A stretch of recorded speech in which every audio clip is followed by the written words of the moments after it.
Good morning, my dear and respected professionals, mainly the CMAs, and there are other professionals too. Let me start with my association with Institute of Cost and Management Accountants of India. It started in 2012 when I started writing articles in the journal, monthly journal of Institute. Thereafter, coming to IBC, I was associated with IBC, thanks to again Institute, even before IBC code came into being. When the code was presented in Parliament, it was referred to the Joint Parliamentary Committee. And Joint Parliamentary Committee invited various bodies and experts seeking suggestions as to how the code can be made comprehensive and meaningful.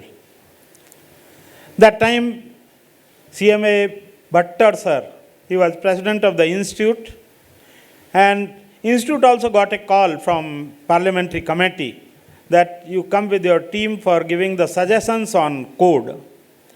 So he thought that I also can be part of that team which is going to give a presentation before Parliamentary Committee. So CMA B.B. Goyal sir, who is a stalwart in the profession, he was in government service then. He was additional chief advisor cost in the government. I was in Indian Overseas Bank and Bhattar sir was the president. Three of us went to give a presentation before Joint Parliamentary Committee. And we gave many suggestions. One of the suggestions which I gave was, in original draft of the code, the cases for resolution were to be tried before DRT, Debt Recovery Tribunals. I said that DRT was set up with an intention that resolution will take place in 180 days. But when we went for this code discussion, that time the resolution time taken by DRT was 4.7 years. 4.7 years. So I was of the view, I presented to Parliamentary Committee, that when you are planning that 180 days, another 90 days, 270 days resolution, CIRP, and you give these cases to DRT, which is already laden with this kind of voluminous work, that they are taking already 4.7 years for resolving a case. So how you expect these timelines to be met by DRT? So I suggested there should be a separate setup for handling the cases under IBC when it comes to resolution part. So this is why we are not before DRT largely for the corporate debts resolution, we are before NCLT. So this is one of the suggestions which they accepted, and I gave this suggestion. So my association with IBC dates back to October 2016 when IBC really was passed by Parliament and came into being. Second, which is really a matter of pride for all of you, the cost accountants, cost and management accountants, that when government decided to implement it, they first set up the Insolvency and Bankruptcy Board of India. And to provide office space to IBBI, the government felt that Institute of Cost and Management Accountants office in Lodi Road should be made available by the Institute. And Institute was really proud to get that kind of opportunity. And Institute gave the foundation for setting up and functioning of IBBI from its office in Lodi Road. So I feel that it's a matter of great pride for all CMAs that they were instrumental in assisting IBBI to start its functioning. Later on, they moved to another premises where they are functioning now in Connaught Place.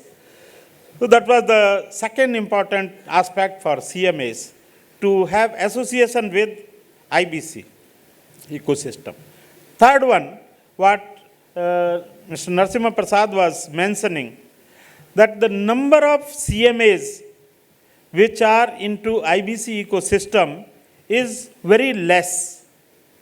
Now, this is really mind-boggling. Why? When we had close association with the ecosystem right from beginning, before even they started functioning, why we should not be part of that journey in a big way? Friends, IBC is doing such a noble job for the banking industry, for trade and economy, by resolving the stress assets of corporates, individuals, or partnerships. So when we become part of such journey, such noble journey, I think it will give us a lot of satisfaction as professionals, lot of satisfaction as part of ecosystem of IBC. So my request to you will be that don't think from a narrow angle that your association with IBC can be only as resolution professionals, insolvency resolution professionals. That's one very strong pillar. But apart from resolution professionals, the IBC ecosystem offers a lot of opportunities for CMA community. The opportunities are too many.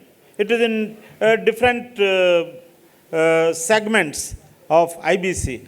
Ms. Manisha will be elaborately handling on that, but I'll just touch upon, you can do a great job by doing the restructuring of the costing process of the corporate which has got stress assets and which is facing the proceedings before NCLT. You can optimize the costs, because the objective of IBC is the going concern. The effort should be the business is not liquidated, it's not wound up. We ensure that the business continues, and business will continue only when the stress assets can be converted into productive assets. It starts turning around, it starts making profit, then only it will continue as a going concern. Now, apart from the costing aspect, there are opportunities for CMAs into valuation. Dr. Gupta ji is here, he is head of valuation body, and he is internationally representing the India also on valuers bodies. So he can be of a great utility to CMAs to ensure that you get into the business of valuation too.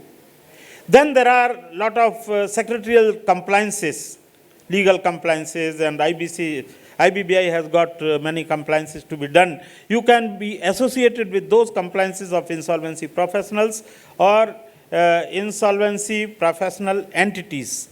There are firms and companies which are into this business of insolvency resolution. Then you can go into forensic audit. When stress assets comes before NCLT and resolution professional takes charge, the accounts also have to be scrutinized whether there have been any diversions within the family or to the related parties. So you can specialize into forensic audit, avoidance transactions. There are many opportunities. And then some people are reluctant to join the profession of insolvency resolution professionals for the reason that there is an upper age limit. After 70 years of age, the person doesn't get assignments. But that doesn't render a person jobless.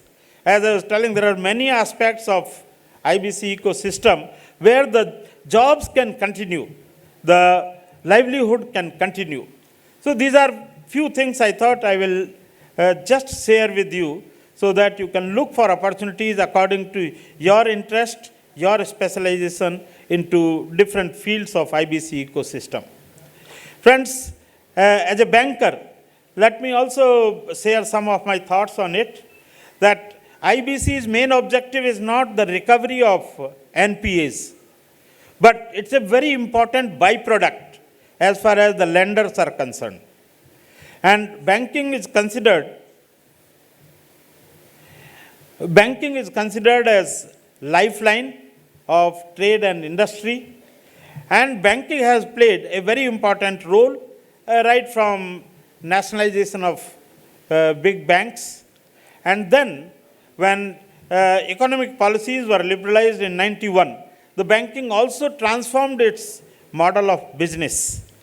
And then in 2016, when IBC has come, it has proved to be a game changer in the sense the ease of doing business ranking for India out of 190 countries was 142 in 2017-18. And in 2 years' time, after implementation of IBC 2016, the ranking has improved to 62 out of 190. And after 20, World Bank has not published the rankings, but I am sure that now our ranking in ease of doing business will be really good. So I will request you all CMAs to give a serious thought to joining the IBC ecosystem as a professional. Try to contribute your might for growth of trade and industry. And ultimately the aim of the government is, as CGM was telling, by 2047 we should be a Viksit Bharat.